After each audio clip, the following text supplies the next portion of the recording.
60대 여성입니다. 제가 지금부터 들려드릴 이야기는 현 시대와 맞지 않은 이야기일 수도 있고 아직도 뿌리 뽑혀지지 않은 남아선호 사상에 대한 이야기가 될 수도 있겠는데요. 불과 몇 년 되지 않은 이야기라 더욱 생생하게 이야기를 전해드릴 수 있을 것 같습니다. 어찌 보면 제가 겪었던 일들과 별반 다르지 않은 일들을 하나뿐인 딸이 겪게 되어 더욱 감정이 북받쳐 올랐을 수도 있어요. 제 이야기를 한번 시작해 보겠습니다. 저는 강원도 산골에서 태어나 강원도에서 초중고 모두 졸업하고 취업이 하필 경상도에 있는 회사로 정해져 가족들과 떨어져서 지내게 되었습니다. 어린 나이에 홀로 타지에서 지내다 보니 회사에서 만난 지금의 남편과 사랑에 빠지게 되었고 경상도에서 태어나 쭉 자라온 남편과 결혼하게 되었죠. 결혼을 하자마자 지옥이 시작되었습니다. 시댁살이 구박을 떠나 아들을 낳아야 한다는 아들 지옥이었죠. 그때마다 번번이 남편은 신경 쓰지 않아도 된다고 했지만 시어머니는 그렇지 않았습니다. 남편이 장남이기 때문에 대를 이어야 한다고 시골 분들의 구박이 어마무시했죠. 강원도 시골에서 농사를 지으며 지냈던 부모님 또한 당연히 시집을 갔으면 아들을 낳아야 한다고 시댁 어르신들과 일맥상통하여 저를 괴롭게 했습니다. 남편만 유일하게 제 편이었죠. 저희는 피임을 하지 않았음에도 불구하고 아이가 생기지 않았습니다. 며느라, 이게 다 아들을 낳으려고 딸이 안 들러붙어서 애기가 안 생기는 거니까 걱정 말으라. 처음엔 오히려 아들을 낳으려고 아직 아들이 점찍어지지 않아서 그러는 거다 하시던 어머님도 1, 2년이 지나도록 아이 소식이 없자 저를 괴롭히기 시작했어요. 얘는 뭘 먹고 자랐길래 애가 안 들어서? 너 혹시 임신 못하고 그러는 거 아니야? 어? 병원 가서 검사라도 해봐야 되는 거 아니니? 그게 아니고서야 사지 멀쩡한 지지배가 애가 왜 안 들어서? 며느리 좀 냅두세. 응? 아들 하고 하도 스트레스 주니까 들어설 것도 안 들어서지. 시아버지는 그런 소리 하지도 말으라고 제 편을 들어주시긴 했지만 그것도 잠시. 5년이나 아이가 들어서지 않자 시아버지도 제게 병원은 잘 다녀보고 있느냐고 넌지시 아이에 대한 압박감을 주셨죠. 아이를 가지기 위해서 안 해본 일이 없습니다. 아들을 점찍어 준다고 유명한 삼신할매 무당을 찾아가서 1,000만 원짜리 굿도 해보고 부적을 사다가 백인잎 사이에 넣어두고 자기도 했고요. 동서남북 아이를 가질 수 있게 해준다는 비싼 음식들도 서슴치 않고 보내주셔서 다려 먹고 고아 먹고 약초들은 토할 때까지 먹어도 보았고요. 기도가 부족하다 해서 교회에 새벽 기도를 나가고 오후에는 절에 가서 절도 올리고 했죠. 그렇게 하루 종일을 시어머니의 손에 이끌려 아이를 갖게 해준다는 전국의 절은 다 돌아다닌 것 같습니다. 스님의 기도를 받아야 한다 어쩐다. 오히려 그 스트레스가 쌓여서 더욱 임신이 안 되는 것 같았죠. 시어머니도 점점 불임이 맞는 것 같다 하면서 동네 병원부터 서울에 있는 병원까지 저를 달달 볶아 데려가서 검사를 받게 했고요. 결과는 당연히 불임도 난임도 아니었지요. 그저 아이를 가지려고 스트레스를 너무 받지 마시고 때가 되면 다 찾아오게 되어 있으니 좋은 것만 생각하고 안정을 취하면서 자연 임신을 기다려봅시다. 보다 못한 남편이 자꾸 이런 식으로 하시면 아이고 나발이고 둘이서만 살겠다고 엄포를 놓는 바람에 놀란 시어머니께서 한동안 저에게 관심을 뚝 끊고 살았습니다. 관심을 끊은 지 3개월도 안 되어서 아이가 들어섰고요. 정말 꼬박 5년 만에 가진 아이였지요.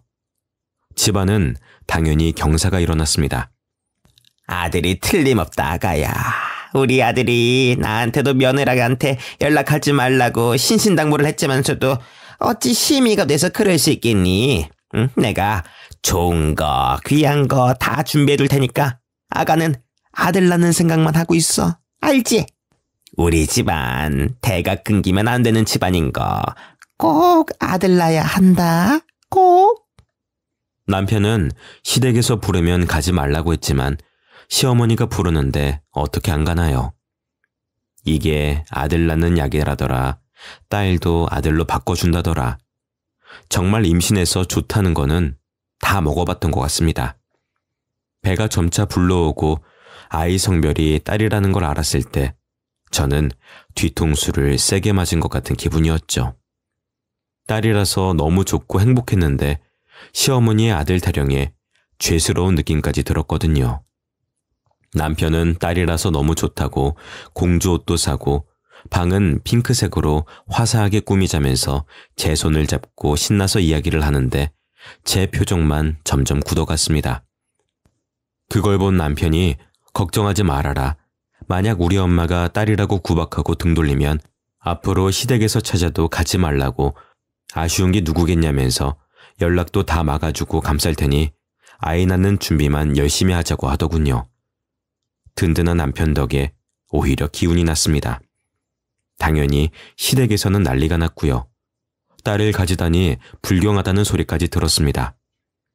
아들을 낳는 기도를 얼마나 열심히 드렸는데 그 마음에 진심이 없었으니까 딸을 가진 거라고 하면서 임신해 있는 내내 저게 아들이었어야 했는데 하면서 가슴을 치는 시어머니를 봐야 했죠. 남편은 자꾸 그런 식으로 나오면은 딸이고 아들이고 손주들 구경도 못하게 될 것이라 엄포를 놓았지만 시어머니는 계속 둘째는 아들을 낳아야 한다고 네가 우리 집 대를 끊을 생각이냐면서 저에게 구박을 엄청 주었습니다. 그러다 예상치 못하게 예정일보다 빠르게 진통이 왔고 아이를 낳으러 병원에 갔습니다. 하지만 엄청난 난산이었어요. 아이의 목에 탯줄이 감겨 있었고 아이는 이미 머리통이 빼꼼 나온 상태여서 급하게 응급수술을 했고 태반에 문제가 있어 피를 너무 많이 흘렸거든요. 수술 과정에서도 출혈이 잡히지 않았고 결국에 저는 자궁을 드러낼 수밖에 없었습니다. 생명이 위험했고 상황을 들은 남편은 어떻게든 살리기만 해달라고 자궁 적출에 동의했거든요. 저는 그렇게 꼬박 이틀 만에 정신을 차렸고 이틀 동안 아이에게 제대로 젖을 물리지 못해 우울했습니다. 하지만 그것도 잠시였죠. 딸을 낳았는데 자궁을 적출한 며느리가 예뻐 보일 리가 있겠습니까? 수술해서 입원을 길게 해야 되는 저에게 시어머니는 막말을 쏟아부었습니다. 네가 거기 그렇게 누워만 있으면은 우리 아들 밥은 누가 챙겨주니? 우리 아들이 아들 씨를 못 준 게 다 네가 제때 밥 안 챙겨주고 굶겨서 그런 거 아니야. 지한테 좋은 거 귀한 거 다 사다 먹였더니 홀라당 딸을 낳는 게 뭔 동네 자랑이라고 누워서 가만히 있어. 정말 비참하게도 시어머니는 여전히 아들을 못 낳은 저를 가만두질 않았습니다. 이제 노력해도 아이를 가질 수 있는 몸이 아니다 보니 괴롭힘은 거기서 멈추지 않았어요.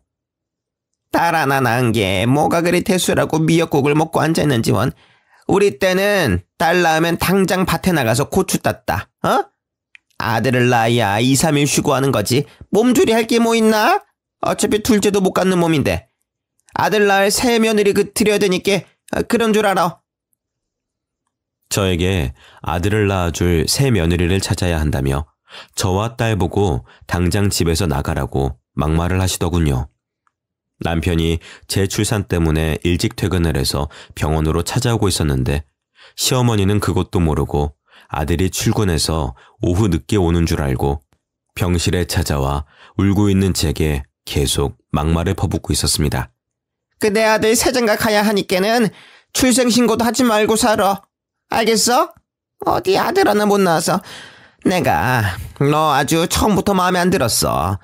그렇게 기도를 했는데도 아들 하나 내려주시지 않는다니 그게 다 네 품새가 저주받아서 그런 거여. 우리 아들은 밥도 제대로 못 얻어먹고 아이고 불쌍한 우리 아들. 여자 하나 잘못 들여서 대도 끊기게 생겼구만. 저 딸년이 다 아들 잡아먹고 태어난 거여.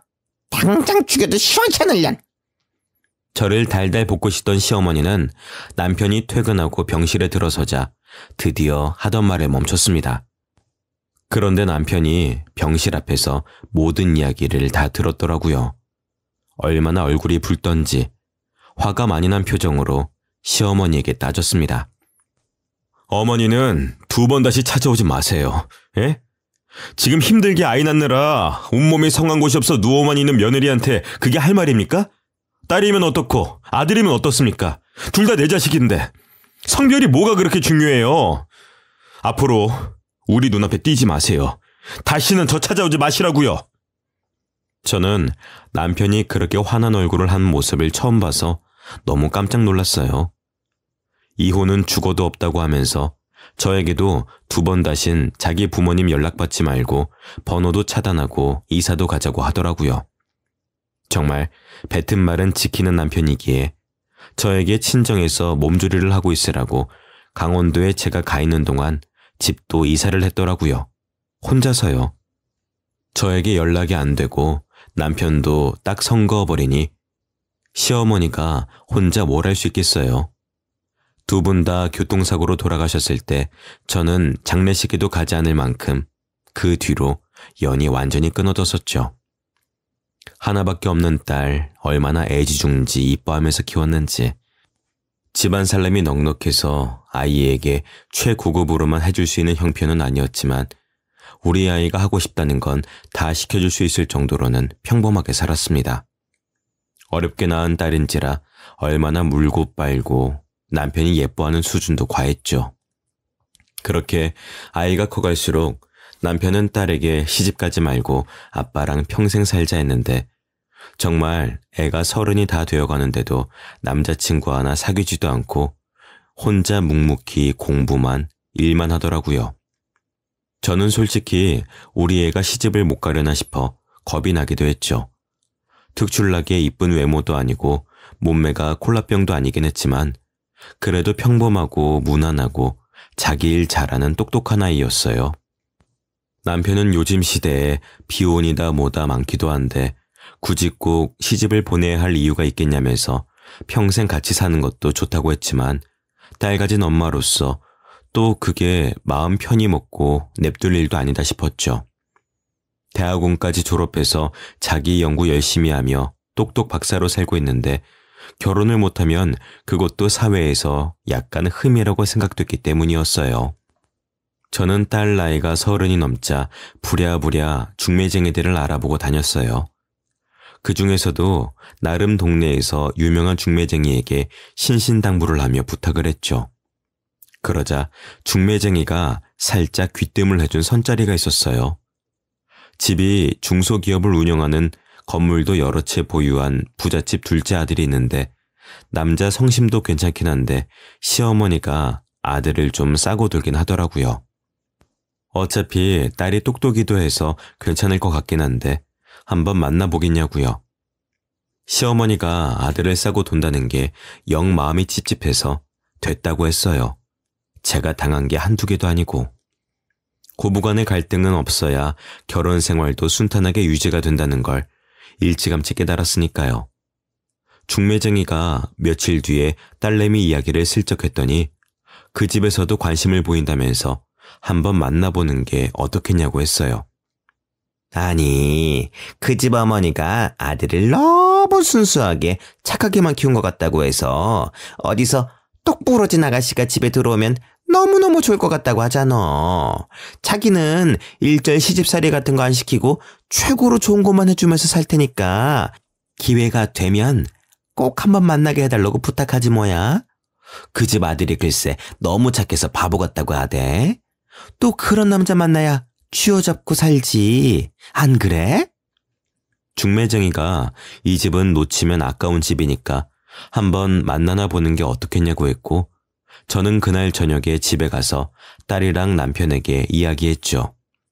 남편은 아들을 감싸고 도는 게 마마보이 아니냐고 했지만 저도 남편에게 당신도 어머니가 엄청 싸고 돌았지만 당신은 마마보이는커녕 연 끊고 살지 않았느냐고 반문했죠. 그랬더니 또 그건 그렇다면서 딸에게도 한번 만나보라고 하더라고요. 딸도 약간 숫기가 없어서 걱정이 되긴 했지만 그래도 연애 한번 못 해보는 건 좀 그렇다며 만나보겠다고 했어요. 중매쟁이를 통해서 만날 날짜를 잡고 딸에게 이야기를 해주었죠. 첫 선짜리라 그런지 분홍색 원피스에 머리까지 착착 예쁘게 준비하고 나가는 딸이 귀엽더라고요. 그렇게 나간 지 몇 시간이 지나서 집으로 돌아온 딸의 표정이 약간 애매했습니다. 무슨 일이 있었느냐고 물으니 웃으면서 저에게 묻대요. 엄마, 보통 선자리에 상대방 어머님이 같이 나오나? 얼굴 보러? 아니? 뭐 금방 얼굴 보고 인사하고 가시긴 했는데 영 찝찝해서 말이야. 그래도 대화도 잘 통하고 엄마랑 같이 나온 거 말고는 정말 괜찮긴 했는데 마마보이도 아니고 어머니가 극성인가?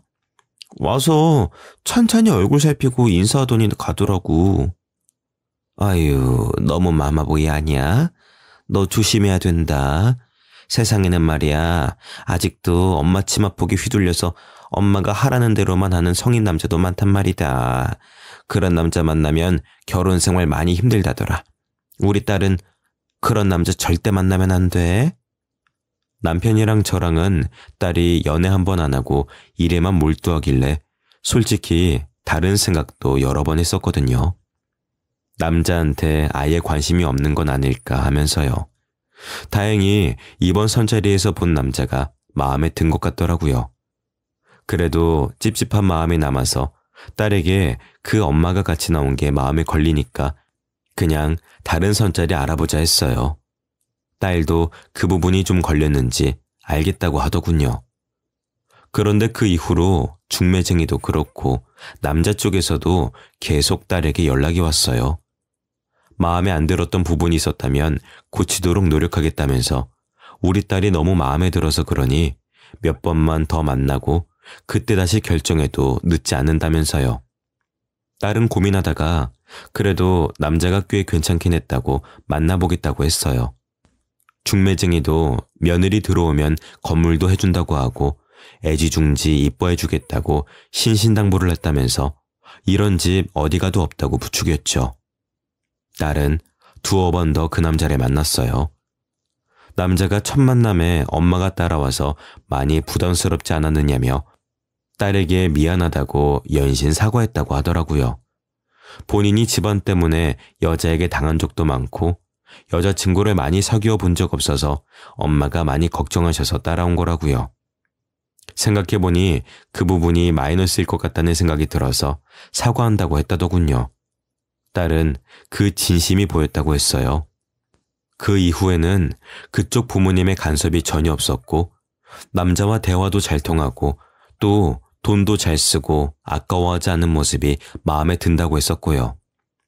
딸이 그렇게 그 남자와 몇 번 데이트를 하더니 약간 곤란한 얼굴로 저와 남편에게 남자 쪽에서 우리 집에 인사를 오고 싶어 하는데 괜찮겠냐고 물어봤어요. 아니, 만난 지 몇 번이나 됐다고 벌써 집에 인사를 온다 그래? 정이야, 진짜 괜찮은 사람 맞아? 네가 남자 보는 눈이 있기를 해 연애를 많이 해보기로 했어. 아무래도 아빠 생각에는 영 별로다. 순진한 우리 정이 꼬셔다가 뭔 짓을 할지도 모르고 너무 서두르는 것도 수상하고 안 내켜. 딸은 원래 선자리가 그런 거 아니냐고 하더라고요. 선자리라는 게 어쨌든 결혼 적령기에 남녀가 결혼을 하려고 만나는 자리이기도 하니까 서두르는 것도 이해가 가긴 하더라고요. 그래서 집으로 초대를 했습니다. 부잣집 둘째 아들이라 식성이 어떨지도 모르고 조금 불편하긴 했지만 상다리가 휘어지게 음식을 차려냈죠. 남편과 둘이 열심히 차린 상이라 조금 긴장되는 마음도 들긴 했습니다. 안녕하세요. 처음 뵙겠습니다. 박상민입니다. 어서 와요. 차린 건 없지만 많이 먹어요. 아닙니다. 상다리가 부러질 것 같은데요. 저희 어머니께서도 갈비찜을 참 잘하시는데 정희 씨 어머님은 훨씬 더 잘하십니다. 아유, 어머님 들으시면 서운하겠다. 저희 어머니께서 이런 걸로 서운해 하시진 않으실 거예요. 맛있게 먹겠습니다. 서글서글하니 생긴 것도 훤칠하게 잘생겨서 마음에 들긴 했습니다. 확실히 마마보이 같은 모습도 보이지 않더군요. 그냥 어머니를 잘 챙기는 서글한 아들 같은 느낌이었어요. 남편은 당연히 딸과 잘 지내는 모습이 탐탁치 않아 보였겠지요. 그 어릴 때부터 품에 안고 한 번도 남에게 넘겨주지 않았던 딸이니까요. 생긴 건 잘생겼는데 말하는 거나 뭐나 행동이 침착해 보이진 않는다면서 저에게 은근슬쩍 반대의 의사를 비치길래 저 정도면 훌륭하지 않느냐고 저도 말했어요. 누구를 데려와도 성에 안 찰 게 분명해서 그냥 정의가 좋다고 하면 놔두자고 했지요. 남자를 보내고 나서 딸에게 물어보았지요. 그래서 정희 너는 어쩌고 싶니? 저는 괜찮은 사람 같아요. 어차피 결혼을 전제로 한 선짜리였고 저에게는 공주님 대접을 해줘요. 그래도 만난 지 10번도 안 된 거 아니야? 그 정도는 됐을걸요? 오늘 보니 어떠세요? 어른들에게도 예의 바르고 괜찮죠? 그래, 처음에 뭐 엄마랑 같이 나왔다고 해서 영 자기 앞가림 못하는 놈일까봐 걱정됐는데 아니더라. 남편은 고작 30밖에 안 됐는데 결혼한다는 게 어불성설 같다고 했지만 그 남자를 한 번 더 보자고 했어요. 이번에는 밖에서 대접하고 싶다는 말에 불러주는 식당으로 갔더니 의리의리한 일식당집 룸을 예약했더라고요. 부잣집 아들이라더니 정말 고급진 느낌이 나는 식당이었죠. 딸에게 슬쩍 물어보니 매번 데이트할 때마다 이런 집들만 다녔다고 하대요. 우리 딸이 좋은 거 먹고 좋은 거 보고 그러면 당연히 제 기분도 좋아지죠. 그날 저녁을 함께 하면서 박상민이라는 남자는 저와 남편에게 딸과 결혼하고 싶다는 의사를 강력하게 피력하더군요. 이미 신혼집으로 점 찍어둔 집이 있다면서 혼수는 따로 준비하실 필요 없다고 본인이 가전이며 가구며 최고급으로 다 준비할 테니 정희는 몸만 오면 된다고요. 신혼집도 일부러 위치를 저희 집과 예비사돈댁 가운데로 잡았다면서 한강이 보이는 한강뷰 아파트라고 하대요. 상견례도 빠르면 빠를수록 좋다고 대신 결혼식은 우리가 원하는 대로 맞추겠다고 하더군요. 스몰 웨딩이 하고 싶으면 스몰 웨딩으로, 거대하게 하고 싶으면 5성급 호텔 결혼식장에서 하겠다고요. 대신 본인 집안이 사업을 하기 때문에 따로 축의금 없는 결혼식으로 진행하고 싶다고 했습니다. 그렇게 번갯불에 콩 구워 먹듯 만나서 상견례를 했습니다. 안녕하세요. 우리 청이 못 본 사이에 더 예뻐졌네. 응? 감사합니다. 오시느라 불편한 건 없으셨어요? 말도 좀 이렇게 이쁘게 하는지. 그렇지 여보? 훈훈한 분위기로 시작된 식사 자리는 꽤 괜찮았어요. 마마보이가 맞는지 아닌지 유심히 보던 남편이 몇 번 마음에 안 드는 기침 소리를 내긴 했지만 제가 봤을 땐 별 문제가 있어 보이진 않았어요. 생선구이에 살을 발라준다던가 이 반찬도 먹어봐라 저 반찬도 먹어봐라 하는 건 저도 정희에게 해주는 부분이니까요. 의외로 바깥사돈 될 분이 말없이 묵묵하게 식사에 집중하는 모습을 보면서 사업하시는 분이라 조금 무섭게 봤는데 별말 없으셔서 안심이 되었죠. 결혼식은 축의금 없이 반반으로 진행하고 사업하는 집이시니 격식에 맞춰 크게 하자고 정희가 이야기하더라고요. 아무래도 사업하는 곳에서 모양새 떨어지면 안 되니까요. 신혼집은 미리 보고 왔다며 좋은 집 해주셔서 감사하다고 혼수는 차근차근 넣겠다고 했어요. 여보, 결혼식은 우리 예비 며느리가 똑부러지게 잘 정리했네요. 그쵸? 그래도 결혼식 비용이 만만치 않으니 아무래도 손님이 많은 우리 쪽에서 부담하는 걸로 하시는 게 좋을 것 같습니다. 사돈 어르신. 그래도 결혼식인데 나누심이... 아닙니다. 사업하는 집안에서는 보통 이런 식으로 많이 합니다. 예비 며느리도 그런 부분이 걱정되었을 것 같은데 제 말대로 합시다. 그리고 혼수 부분은 당신이 알아서 하세요. 네네, 제가 알아서 다 준비할게요. 우리 사돈 되실 분들도 아무것도 하지 마시고 제가 다 할 테니까 걱정 마시고요. 아무리 그래도 어떻게 혼수까지 전부 다 집도 해주셨는데... 어머, 걱정하지 마셔요. 신혼집이야 원래 우리 상민이 몫이었고 혼수는 당연히 제가 좋은 걸로 우리 며느리에게 선물해 줄 수 있죠. 그쵸 여보? 바깥사돈이 고개를 끄덕이시더라고요. 저는 우리 딸이 이렇게 예쁨을 받는 줄 몰랐습니다. 귀한 손님 모시듯 해주는 예비사돈 댁에 감동을 했죠. 남편도 보아하니 그런 모습에 감동한 것 같았습니다. 우리 딸은 그렇게 사랑받는 품 안에서 결혼식을 올렸습니다. 혼수 정도는 우리가 해주겠다 했지만 정말로 시어머니 될 사람이 딸에게 카드를 쥐어주시면서 혹시라도 부모님이 혼수 이야기 꺼내면 이 카드로 결제하라고 그랬다고 하더군요. 좋은 집안에 시집간다며 잘됐다며 저와 남편은 진심으로 축하해줬고 중매쟁이에게도 좋은 옷 한 벌 해주었습니다.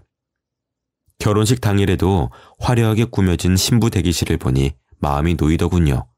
생화로 가득 꾸며진 대기실에 딱 가운데 앉아있는 딸을 보니 너무나도 예쁘고 좋았습니다. 사위의 형네 부부는 그날 처음 봤네요.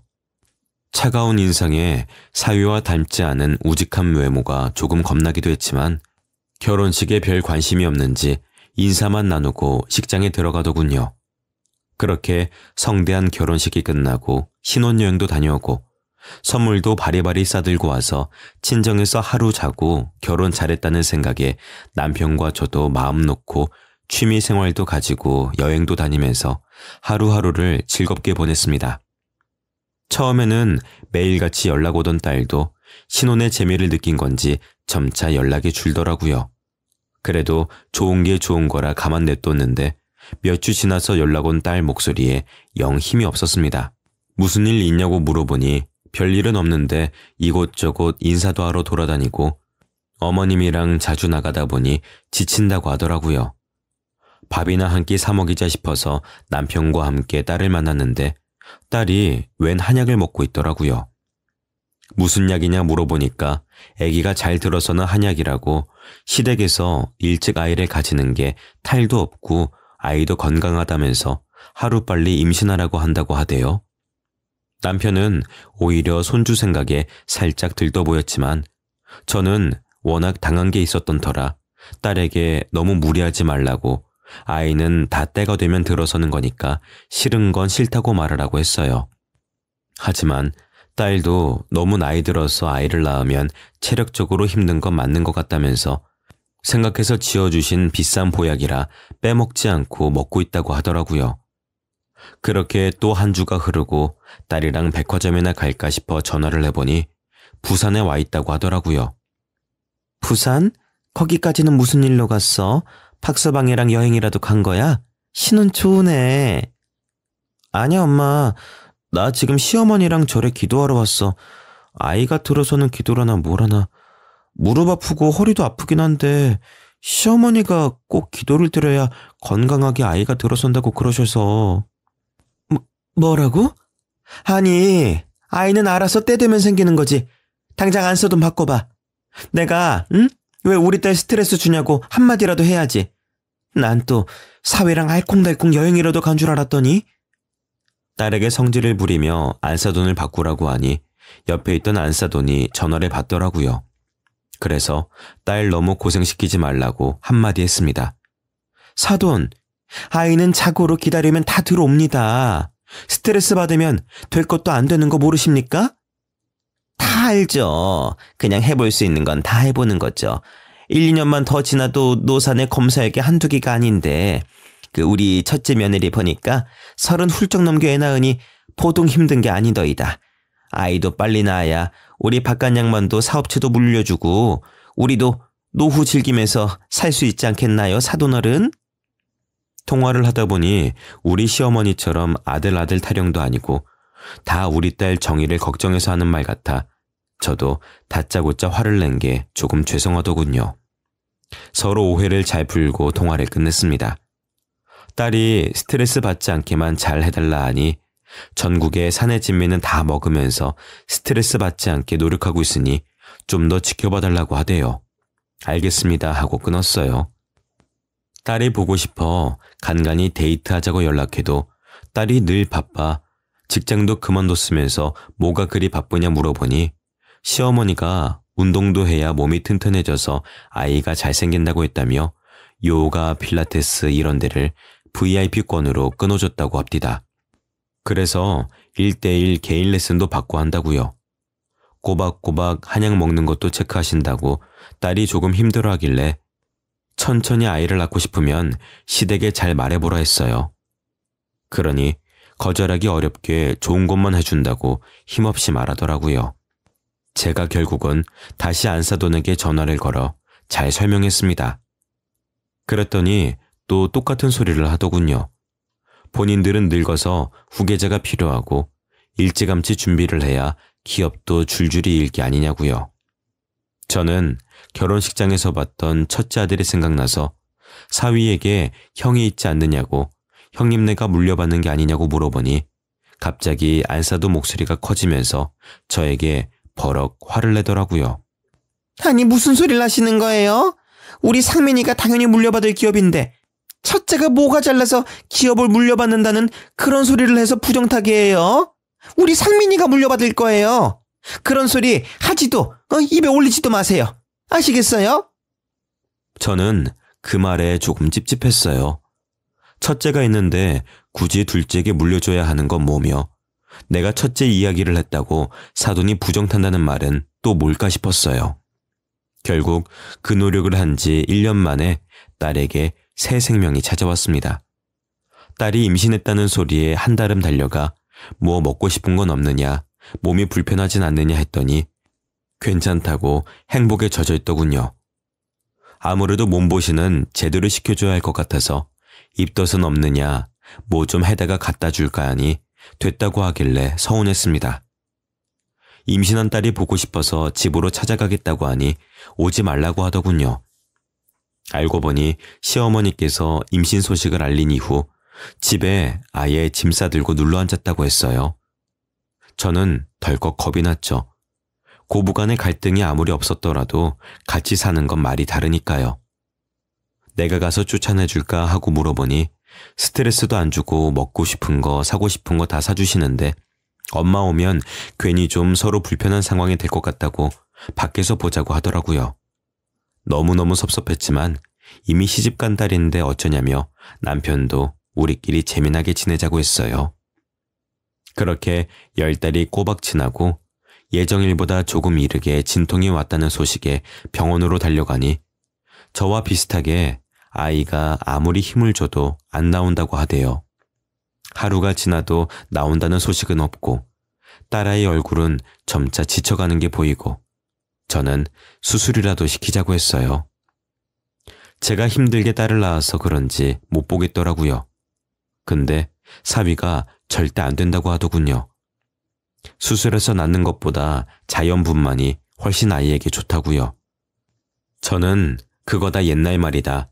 저렇게 아파하는데 당연히 수술해야 된다면서 계속 말했지만 결국 이틀을 꼬박 앓고 딸은 손주를 낳았습니다.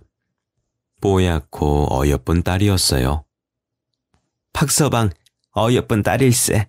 아휴, 저 신생아실 안에서 울고 있는 것 봐. 아이고, 우리 정이가 아이를 낳다니.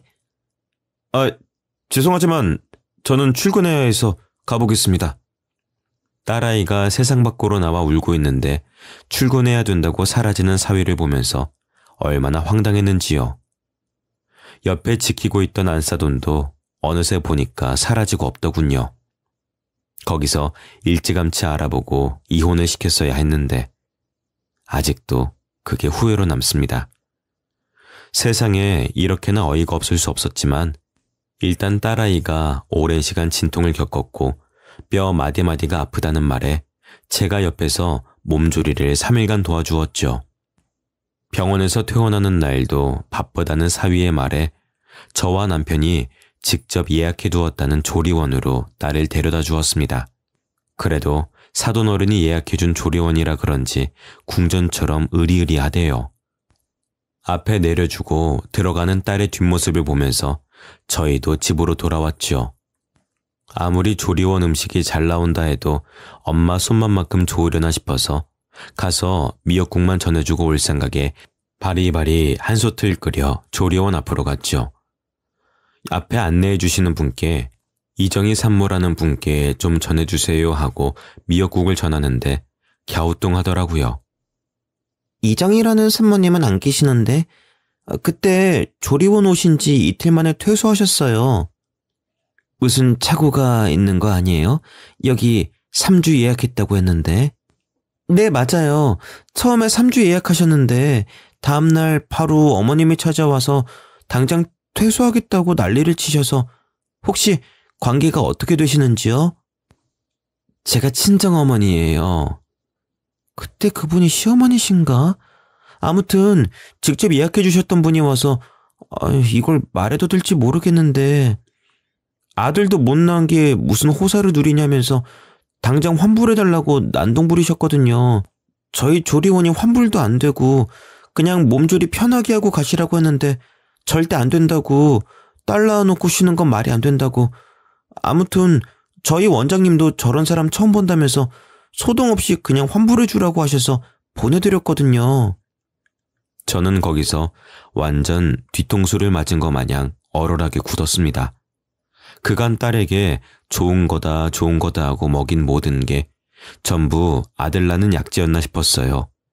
제가 그렇게 당해본 사람이라 단박에 느낌이 왔을 때 한 소리 크게 했어야 했는데 딸에게 비싸고 좋은 것만 준다고 하니 그 말만 철석같이 믿었던 게 아니겠습니까? 저는 미역국을 들고 딸네 집으로 바로 찾아갔어요. 안 싸더니 짐까지 싸들고 들어왔다고 하는데 얼마나 그동안 우리 딸이 속이 상했을까 싶었죠. 집 앞에 도착해서 딸이 사용하는 비밀번호를 누르고 들어가니 역정내는 소리가 들리더라고요. 나 몰래 너네 엄마 만나고 오고 그런 거 아니야? 내가 뭐라 그랬어? 너네 엄마도 딸밖에 못 낳아서 아들 없으니까 부정 탄다고 내가 만나지 말라고 그랬지? 임신해 있는 그동안을 못 참아서 일을 이렇게 그르쳐? 어떻게 아들 낳는 약에 기도에 부적에 안 쓴 게 없는데 딸을 낳아? 이게 다 네 몸이 잘못돼서 그런 거 아니야? 어머님, 성별은 제가 정하는 게 아니라 남편이 정하는 거잖아요. 어머머머머, 이거 말하는 것 좀 봐. 네가 정확하게 아들 정자를 골라서 받았어야 했을 거 아니야. 여자가 돼가지고 그런 정자 하나 제대로 못 골라내고 덜컥 딸을 갖는 게 말이 돼? 저는 더 이상 듣지 못하겠어서 달려가 안사돈의 팔을 확 잡아챘죠. 지금 우리 귀한 딸한테 무슨 소리를 하시는 겁니까, 사돈? 비밀번호도 알아요? 이거 봐. 내가 그렇게 아들 낳아야 된다고 부정 타는 거 만나지도 말랬더니 내가 와서 감시를 하면 뭐해? 내가 모르는 사이에 이렇게 왔다 갔다 하면서 다 만나고 있었네. 내가 그렇게까지 아들 낳아야 된다고 마음가짐 바로 먹고 노력하라고 했는데도 그 말을 안 들어서? 아니, 지엄이 만나는 게 어떻게 부정 타는 일입니까? 사돈댁, 말은 바로 합시다. 아들 낳아봤어요? 우리 집은 아들이 중요하단 말입니다. 첫째네 집에도 딸만 둘이라고요. 우리 아들이 아들 낳아야 된다고, 아들. 아무튼 그런 줄 알고 둘째는 무조건 아들 낳아야 되니까 사돈댁도 그런 줄 알고 협조하세요. 알겠어요? 이만 가볼 테니. 예, 둘째 임신하면 연락하거라. 사돈댁이 그렇게 사라지고 나서 딸은 우는 아이를 그제서야 달래더라고요. 딸도 눈물 범벅이 되어 제 맘이 찌르르 울리더라고요. 사위가 올 때까지 끓여온 미역국도 먹이고 대신 손녀딸도 안아주고 좀 자두라고 했어요. 사위가 퇴근하고 오자마자 삿대질을 하면서 쏘아대니 사위가 그러더군요. 저도 저희 엄마가 그러는 걸 막을 수가 없어요. 엄마가 시켜서 정희한테 해줄 거 다 해줬는데 정희가 엄마 말을 안 들어서 이사달이 난 걸 어떻게 해요. 무슨 말을 할 때마다 계속 우리 엄마가 하더라고요. 딸은 우울증 걸린 사람처럼 엉엉 울기만 하고 그때라도 짐 싸들고 우리 딸을 데리고 왔어야 했는데 알고 보니 그동안 운동을 시킨 것도 약을 지어준 것도 모두 그놈의 아들 때문에 시킨 거였더라고요. 저에게는 교묘하게 딸이든 아들이든 상관없이 손주만 낳으면 되는 것처럼 하더니 딸에게는 아들을 낳으라고 강요했던 것이었습니다. 제 시어머니가 그랬듯 딸에게도 똑같은 시어머니 귀신이 붙었나 싶어서 혹시 기도하러 간 것도 부적도 무슨 삼신할매 귀신이 어쩌고 저쩌고 했느냐 하니까 맞다고 하대요. 그 무당은 올해도 해먹나 봅니다. 오죽하면 밤에 잠자리 할 때 어떤 자세로 하면 아들을 낳을 수 있다고 하면서 잠자리 자세까지도 일일이 코치를 했다고 하니 우리 딸이 그동안 어떻게 버텼을지 속이 터져나갈 것 같았습니다. 아니 박서방, 자네는 형도 있으면서 왜 자네가 가업을 이어야 한다고 저러시나? 그게 저희 형이랑 저랑 엄마가 달라서 그래요. 아니, 그건 또 무슨 소리야? 형은 원래 엄마가 따로 있고 저희 엄마는 두 번째 부인이라서요. 형이 딸만 둘 낳았거든요. 그래서 우리 엄마가 제가 아들 있으면 아빠가 저희한테 가업 줄 거라고 저희 아빠도 꽤나 아들 하시거든요. 우리 엄마가 딸 낳았으면은 후처로 못 들어가고 쫓겨났을 거랬어요. 아무튼 그래서 엄마가 꼭 아들 낳아야 된다고. 근데 어쨌든 아들 낳으면 저나 정이나 다 좋은 거잖아요. 이게 무슨 바보 같은 소리야? 박서방, 정말 자네가 아들만 낳으면 다 될 것 같나? 형한테 물어봤는데 형이 딸 둘 낳고 셋째는 안 가진 데서 아마도 제가 아들 낳으면 우리 아빠가 진짜로 저 사업 다 줄걸요? 그러면 제가 장모님 건물 하나 드릴게요. 그니까 정이야, 우리 둘째는 꼭 아들 낳자? 저는 무슨 지능이 떨어지는 사람과 대화하는 기분이었어요. 딸에게 짐 싸서 집으로 가자고 했더니 딸이 그래도 지금은 어불성설이라고 하더라고요. 도우미 아주머니도 오시기로 했고 아이를 혼자서 어떻게 키우냐고요. 저렇게 답답한 소리를 계속하면 그때는 정말 짐 싸들고 가겠다고 해서 일단 몸조리도 제대로 못했고 하니 도우미 쓰면서 쉬다가 때 되면 오라고 했어요. 똑똑이인 줄 알았던 딸이 완전 헛똑똑이었어요. 곰곰이 생각해보니 똑똑한 손재가 필요해서 가방끈이 긴 딸을 마음에 들어했던 것 같은 거예요. 그것도 모르고 당한 기분이라 속에서 천불이 났죠. 퇴근한 남편에게 이 사실을 전부 말해줬더니 아주 뒤집어지게 소리를 질렀습니다. 그걸 그냥 듣고만 있었단 말이야? 머리채라도 쥐어뜯었어야지. 내가 가서 얼굴이라도 한번 세게 핥혀야 속이 확 풀릴 것 같은데, 응? 어디 귀한 딸한테 그런 막말을 해? 아니, 아들이면 어떻고 딸이면 어때? 요즘 시대에 누가 아들 낳아? 효도 잘하는 딸이 최고지.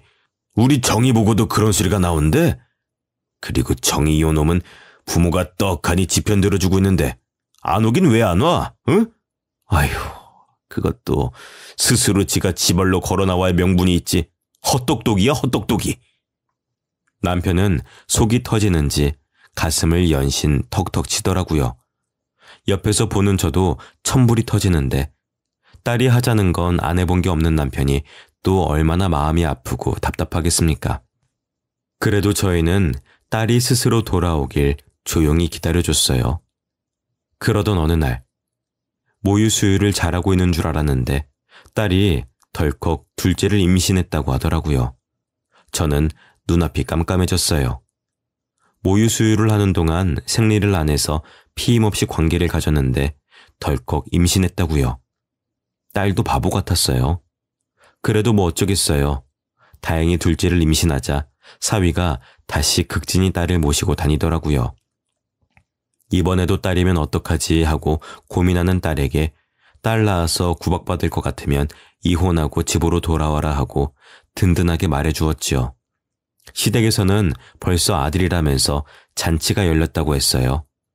들어보니 아들 낳는 날이라고 오늘 꼭 피임 없이 관계해라 한 날 애가 들어섰다고 했어요.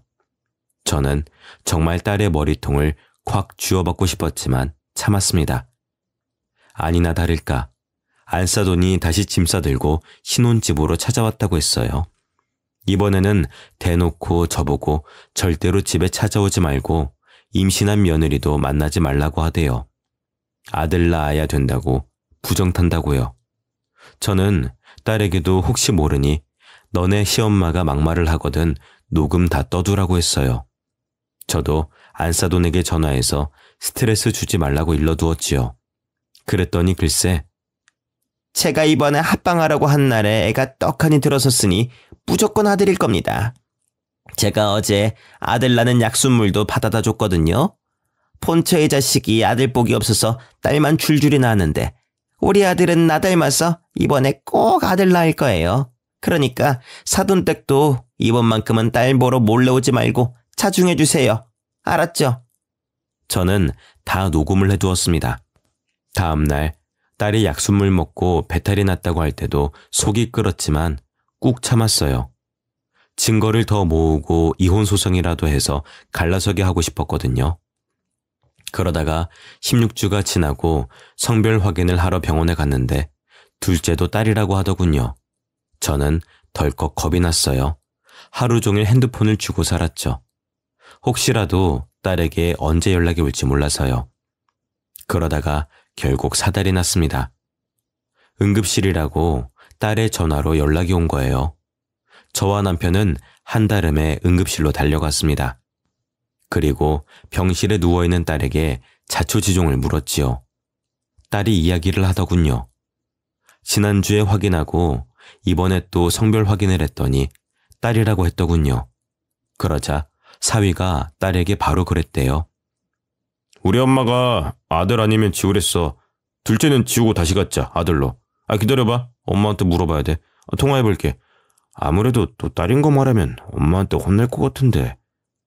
그러더니 사위가 안사돈과 통화를 하더랍니다. 스피커폰으로 통화한 덕에 내용이 다 들렸다고 하더군요. 아니 딸인데 애를 못 지우겠다고 한다고? 그것도 참 칭한 년이다 칭해. 어디 아들 집안에 딸을 들이밀고 있어? 대학원까지 나온 배우네라고 해서 말도 잘 알아듣고 잘 처신할 줄 알았더니 아주 멍청해. 아들, 그럼 계단에서 확 밀어버려. 실수라고 그러면 돼. 그렇게 해서라도 유산시켜야지. 딸만 줄줄이 소세지로 나올 거야? 저거 꼴을 보아하니 셋째도 딸 같다. 대리모라도 어떤지. 아니 딴 데서 아들 낳으면 되니까 일단 밀어서 유산이라도 시켜. 알겠어? 그 말을 듣고 딸이 놀래서 계단 밑으로 도망을 가려는데 뒤에서 사위놈이 딸을 급하게 밀었다고 하더군요. 그렇게 병원 계단에서 굴러떨어졌고 넘어진 걸 발견한 산부인과 간호사가 바로 응급실로 연계해서 검사를 진행했다고 합니다.